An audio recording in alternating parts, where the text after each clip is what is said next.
कहवा से आवेली सिया मैया औरो भवानी मैया हो।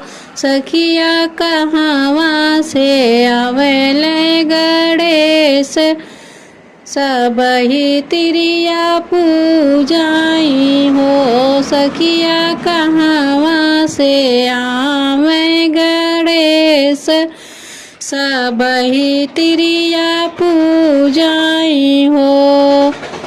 पूर्व से आवेली सिया मैया औरो भवानी मैया हो। सखियाँ पश्चिम से आवेले गणेश सबही तिरिया पूजाई हो। सखिया पश्चिम से आवेले गणेश सबही तिरिया पूजाई हो। कहवा बैठाई हम सिया मैया औरो भवानी मैया हो। सखिया कहवा बैठाई हम गणेश सबही तिरिया पूजाई हो। सखिया कहवा बैठाई हम गणेश सबही तिरिया पूजाई हो।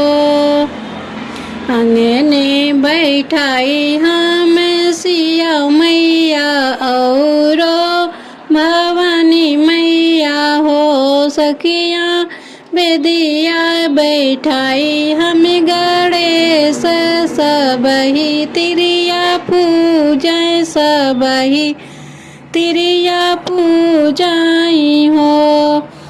काऊ की आई हम सिया मैया औरो भवानी मैया हो। सखिया काऊ की आई हम गणेश सबही तिरिया पूजाई सबही तिरिया पूजाई हो। सखियाँ काऊ की आई हम गणेश सबही तिरिया पूजाई हो। केला सेब खियाई हमें सिया मैया औरो भवानी मैया हो।